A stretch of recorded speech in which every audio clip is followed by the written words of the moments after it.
What is going on? It is Alex coming back at you with another video, and today I just wanted to give a quick little flashback to an amazing interview that happened at the start of Hail Mary Sports, back when it was the Hail Mary podcast. You guys will be able to see how absolutely embarrassing my recording skills were, but we have Rashee Rice that came on the show. Obviously, my buddy here from SMU. So I just wanted to give you guys another really awesome opportunity to check back on an interview that probably not many of you have been able to see. It's cool. It's fun. Just want to give you guys some good content for the day. Thank you so much for watching. Let's get right into the video. Hey guys, welcome back to the channel. Today I'm doing an interview, special interview with amazing wide receiver out of SMU, Rashee Rice. Welcome to the channel, Rashee. Appreciate it. What's up? All right, so we're just going to kick this off. Not going to really have too many frills. Let's keep this quick and easy, right? Yeah. So, just quick little question, because little background on you. Like you're the number 2 wide receiver on SMU now, right? With James leaving, right? Yeah, it's me. We got Reggie. We got Reggie. We got me. We got a new receiver, Danny Gray. He came from JUCO. Okay. He's the number 1 JUCO receiver. We just got another transfer from Arkansas. We still got Calvin, Kiki, and Tyler. So we stacked up our receivers. We going crazy for sure. Okay. All right. Well, I'm actually excited. Hopefully we have a season this year. Yeah. No, I think we will. I'm pretty sure we go back to school. I go back, like, I want to say just the beginning of July. Okay. I'm moving back into my dorm. Yeah. That's nice, man. I wish I was playing this year if I wasn't like sick. But yeah, you can stay down for it. Hey man, I'm gonna be working this year. I'm gonna be getting there. I feel you. Yeah. All right, so basic number 1 question.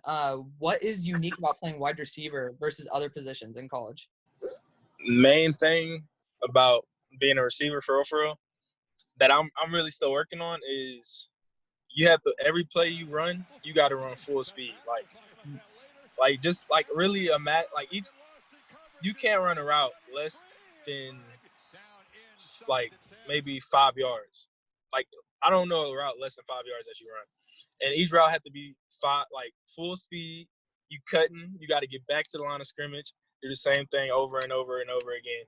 And you got to make sure that you're the most in shape so you don't have to come out the game. So that's what I'm really working on. And that's a major key for me right now. Really? So, yeah.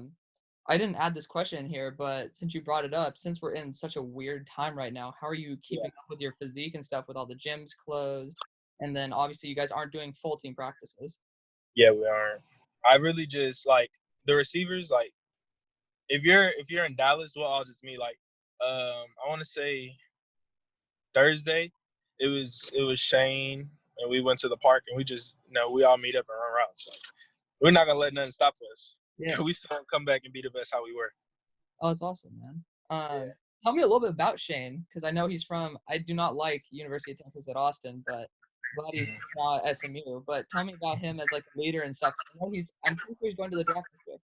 Yeah, I definitely think he's going to the draft. But Shane, he's cool. Like, coming from Austin, you hear people from Austin are weird. That's what I've heard, I've never been to Austin, but that's what I've heard.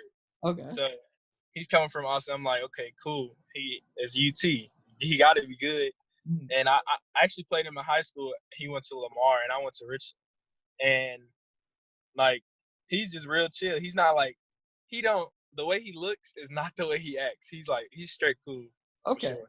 And he's, like, right now, I don't know if you've seen it, but, like, he just did something with at the fire department and the mayor and all that. Oh, and yeah. So it's just crazy. Okay. He's making a huge impact. So he's actually like a good guy in the locker room. He seems like a super chill guy. He's a good leader. Yeah, for sure. Okay. Well, I know that you play alongside Shane, but there's somebody really special that got drafted in the 6th round named James Proche, who went to my Steelers' rival. Bro, for sure. Yeah. Tell me about how it was playing with him and how you think he'll fare in the NFL. I can say so much about that question. I ain't gonna take up all your time though. But hey, look, do whatever you want, man. All right, but so James, he is like, you see, he's full of energy for sure. And so me coming as a freshman, I was like, dang, I'm trying to chill. I'm trying to be chill. I'm not trying to do too much so I can fit in, so I could be taken under the wing. But really, James was more childish than I was at first. So he let me loosen up, and then he took me under his wing like a little brother, and we roomed together and all that. I think in practice is way better. Like I'd rather watch him in practice than watch him in the game. He do some crazy stuff. For real. His hands is vicious. Like them boys crazy. So when he go to and he's like, I haven't seen a day where he's not doing something to just get better. Like he's always trying to get better at something with his game. And so when he's playing with Lamar Jackson, Hollywood, like he got some people to play with and some people to watch. So he definitely gonna go hard. Oh yeah. No, he looks like a stud. Especially like when I was over in Switzerland, I always watched all like the SMU highlights because I was gonna watch it live since it was like 3 a.m. But like every time I'd pop on tape and I'd see him at University of Tulsa when he did like a double overtime touchdown catch, I was like, holy shit. That was crazy. There's that last play. I'm sitting there. You see me. I'm like leaning, looking at his feet. I'm like, whoa, like that's crazy. I feel like I was like somebody in the stands just watching. Like what? Yeah. Like he realized he did that. That's crazy. He did some crazy stuff for real. Okay, so like this last wide receiver class is hinted to be like the best of all time, and obviously you have an affinity for James. Like you like him a lot. He's like a brother to you. But where do you think he should have went in the draft? Because obviously I think that he was a steal in the 6th. Yeah. Honestly, I think he should have went 2 or 3. Okay. Because he had the best hands in the draft. Like that's fact. Yeah. So if you really thinking about it, like the way that they drafted him in the 6th round, they were just thinking, what James was number 1 in our conference, right? A receiver. Mm-hmm. So they really just like, I don't know, they tripping when they did that draft pick because it's like high school recruitment all over again. Like you looking at somebody's size rather than what they can really do. Oh yeah. So I think that's a crazy steal they got for sure. The Raiders drafted the quarterback out of Kentucky as a wide receiver in the 4th round, but passed up on James up until like the late 6th. It just doesn't make sense. Exactly. Because I knew like the hands of James were like easily like top 2 in the class because the number 1, like arguably was the guy from my high school, Michael Pittman. But it's like you saw how like Michael is just known for his 6'4" frame in his hands. So it was chilling. I was like, okay, well, I mean, that's good. So I thought James, since like all he was is a little bit shorter and he's honestly a better runner, he would be going like the 3rd. Like to me, he was a 3rd round prospect. So yeah, for sure. Just because of how good the wide receiver class was. But I mean, seeing him fall to the 6th and then to like the horrible Ravens, like I hate the Ravens. Yeah. It was just kind of torturous to me.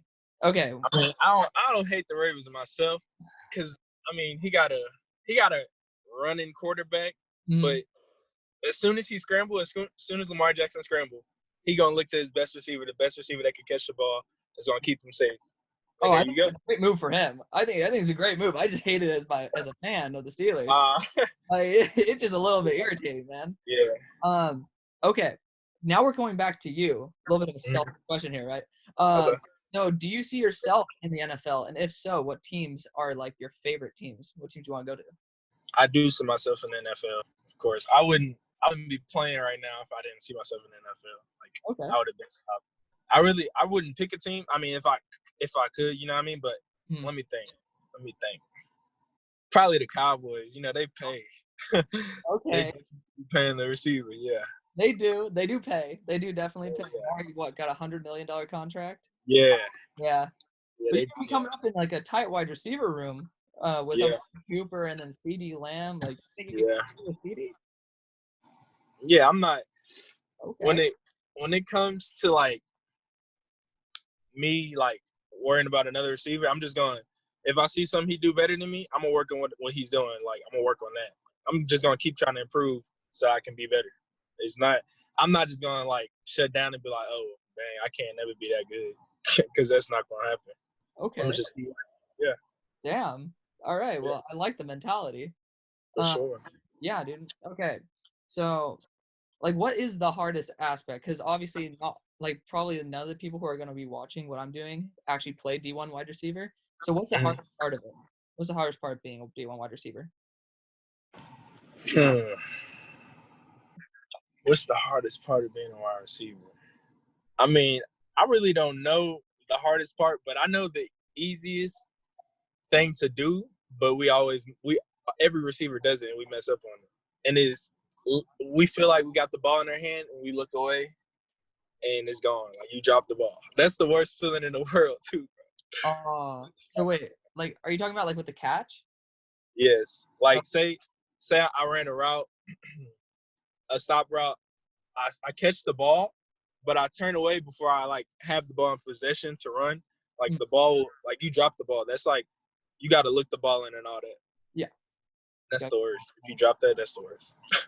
especially when you have like safeties coming at you in the game. Yeah, Like, yeah, you got everything else right. You can't just focus on catching the ball sometimes. yeah. So many things And going. like if you run in the hitch, you know they coming either right or left.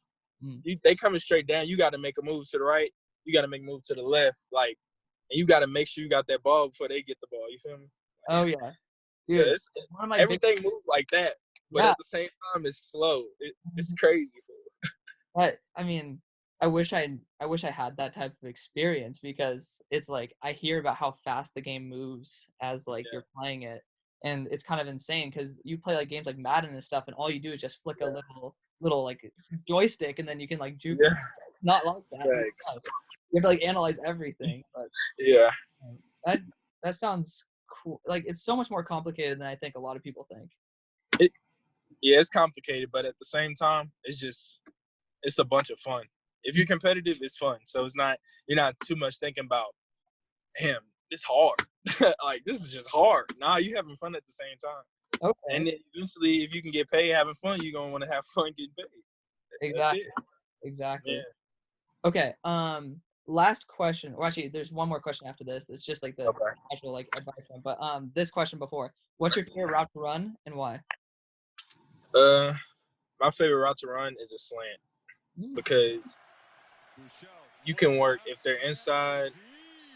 You can work a hard diamond. You can run hard outside. They're gonna think you're running a fade, and as soon as they start leaning on you, hit their back or their hip, they won't. The ref won't see you pushing off, but you hitting the back, you hitting them, and you come under them, and they really look stupid. Or you can do so much with a slant. Like any like release you do with a slant, you can do it any other route, and mm, it's going like they're not gonna know if you're running a slant or a fade or a post because you got to release inside. Like if you release inside, they think you're running the post. They're gonna run hard. And you're gonna cut like they're gonna look stupid. That's the best route ever. really? Okay. So is it a 3-step post or like what's like the amount? Yeah, 3-step. You get the fastest you can get the ball. Yeah. 3-step. Work with it. Yeah. Okay. So how do you fake a defender to believing you're doing a fade or a post with 3 steps? With a post, I mean, it's just really just running hard. You just gotta really like make him feel like you're gonna run full speed straight. Okay. So, but that's why, yeah, you practice that. Make sure you don't like stick too far outside because it's impossible to like put all your weight, on their left and stick in. That's why you work on that. Gotcha. Yeah. What is like the most key part to like super clean route running? I want to say either release or like breaking down and making sure you're still moving your arms when you're shutting it down. Because the faster you can move your arms, the faster your feet gonna move. You shut down, you can get out of it. Okay. Yeah. Okay. Interesting. I'm trying to learn myself, so Yeah. it's So like you can do that like the cone drills, you go around the cone. It's like you can put the cones close, so you ain't really gotta run, you gotta get in shape or whatever. yeah. And you just go around the cone as fast as you can. You don't take too long, you don't take too many steps, but you just try to get around the cone as fast as you can. You can do that. You can do the ladders, like shuffle. Yeah, I can send you videos when you can text me. I can send you some videos. I'm down. For sure. I'm Yeah. down. Okay, my biggest issue is with release. My brother-in-law, he's 6'4", 250 pounds. He stiff arms the shit out of me. I need to find out how to do a good release. A release? What does he do? He put both hands, he reach both hands or just one? You reach both, but also I'm gonna be going up against some corners this summer, just like for fun, and they probably Yeah. will somehow. You think? I mean, it don't even really matter how big they are. Really, it's reaction. Mm. So the more and more you like go against them, you gonna read them. A DB can always like first move, reach his arm, Yeah. and you gonna be ready for that. So as soon as he do that, he reach, you smack it, and then you go by because he's stuck, like he reaching. That's like swinging and missing a punch, like he's stuck. So you can read them, and if they continue to do that, they do that. You're gonna read it. They might change it up, they might fake it, but you just gotta like react. Or you can even if they're like just like shadowing and just staying in front of you, Yeah. you can just like slow release, like I want to say like a little shuffle, like 1, 2, Yeah. and then move real fast because they react off of you, Okay. and so you know what you're doing. So say I'm running the slant, I'm gonna slow, and he gonna be going slow too, and I'm just gonna go. Okay. You know what you're doing before he knows what you're doing. Yeah. Okay. Okay. Yeah. Second to last question. I said this already. I'm actually You good, bro. Who is the hardest defensive back you've ever played against? What was his secret? The hardest DB I played against is my teammate, B. Steve. Okay. Yeah. He came from UCLA as a running back. He earned a scholarship at SMU playing corner. So he's like one of the hardest working. Like I want to say he's 220, maybe 225 at corner, and he's fast. He moves like, and he's strong. So like, Man. that's like a real super athletic linebacker just sitting in front of you. You know, that's hard. But he made me better like for the game. So it wasn't really like playing in the games. It wasn't really much I didn't see already in practice because I was going against like one of the best corners in our conference for sure. Good. Yeah. Okay. Wow. That's awesome. Okay, now the final question, just the stereotypical, All right. for the people who don't play, is there any advice that you give them before like going into like a D1, D2, D3 type football situation? Yeah. Only thing you just gotta come ready to work. If you really want to be good, you gonna work. Mm, If you learn enough, you gonna get it. yeah. Okay. Well, I mean, it seems so simple, like those words, but it means a lot more. Yeah. Especially when you have to put it into practice. Yeah. They mean a lot. It's commitment. It's Yeah. really a commitment. Yeah. Okay. Well, thank you so much for coming onto the channel. It was actually really fun. Sure. All right, guys. Well, I'll see you on the far side. Peace. Pony up. Pony up.